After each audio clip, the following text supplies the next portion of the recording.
Mucho se ha contado de Pablo Escobar.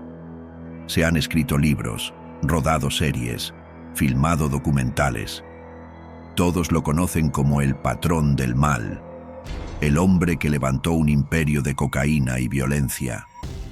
Pero detrás del mito existen fragmentos de su historia que pocos conocen. Detalles extraños, oscuros, incluso absurdos, que muestran otra cara de quien llegó a ser uno de los criminales más temidos del planeta. Hoy, en Dimensiones Históricas, abrimos un archivo diferente: los secretos ocultos de Pablo Escobar. Antes de los aviones repletos de cocaína, Escobar era un joven que buscaba hacerse notar en Medellín. Su primer negocio: robar lápidas de los cementerios para revenderlas. Con el tiempo falsificaba diplomas de bachillerato, revendía carros robados y hasta organizaba timos con loterías falsas. Pequeños delitos que parecían insignificantes, pero que ya mostraban un ingenio torcido para el dinero fácil. A mediados de los 80, su imperio producía $420 millones a la semana. Pero había un problema: no tenía dónde guardar tanto dinero. Billetes amontonados en sótanos, paredes falsas y caletas improvisadas. ¿El resultado?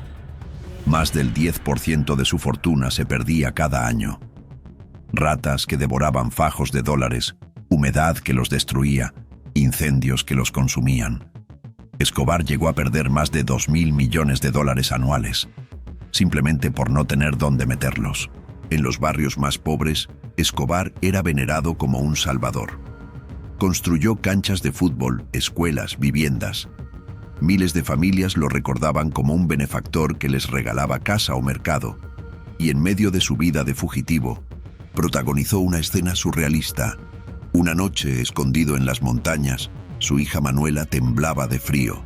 Escobar ordenó prender fuego a $2 millones en efectivo, solo para calentarla. El hombre más buscado del planeta, quemando su fortuna para proteger a su niña. En 1991, cuando las presiones internacionales eran insostenibles, Escobar aceptó entregarse. Pero no a cualquier cárcel.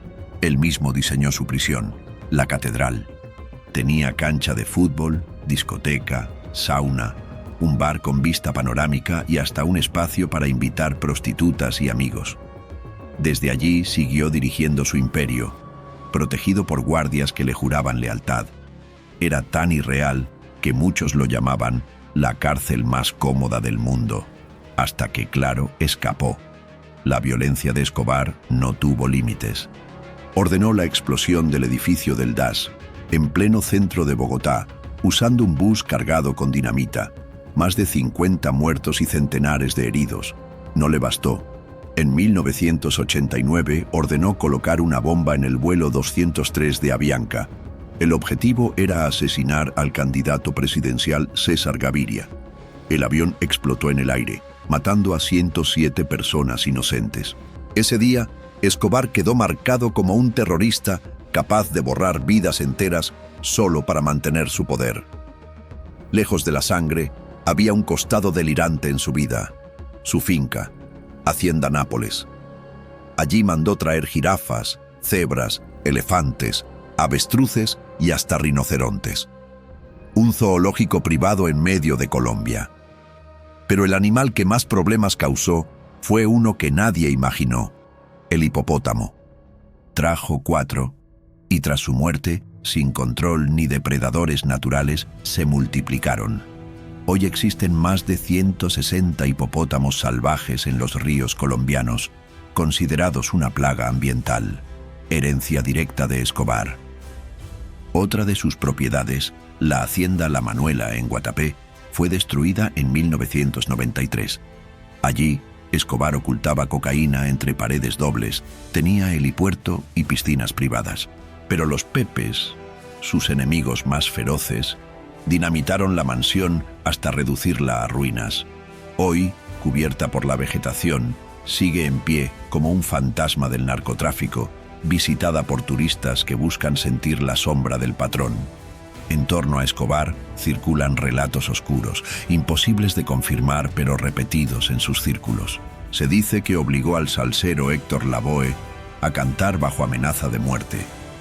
que castigaba con torturas crueles a camareros que sospechaba de robo. Rumores que, aunque envueltos en mito, pintan un retrato aún más sombrío del hombre que dominaba con miedo. Escobar murió en 1993, en un tejado de Medellín, acribillado por la policía, pero su sombra no desapareció. Su hermano Roberto convirtió sus recuerdos en un extraño negocio turístico.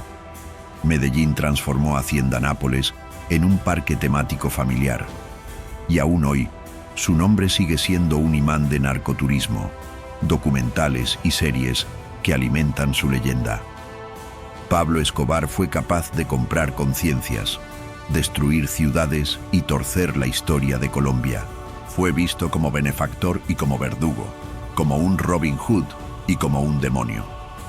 Pero detrás del mito hay una verdad incómoda. Escobar no fue un héroe, ni un villano de ficción. Fue un hombre real, con una ambición desmedida que dejó cicatrices que aún duelen.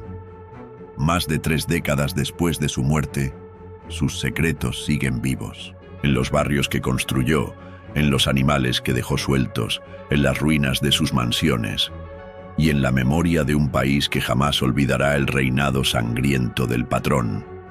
La historia de Pablo Escobar es un recordatorio de cómo la ambición desmedida puede construir imperios de terror y dejar cicatrices que aún se sienten en Colombia. Su sombra todavía ronda entre la realidad y el mito, pero lo cierto es que el precio de su poder fue la sangre de miles de inocentes. Y ahora la pregunta queda en tus manos.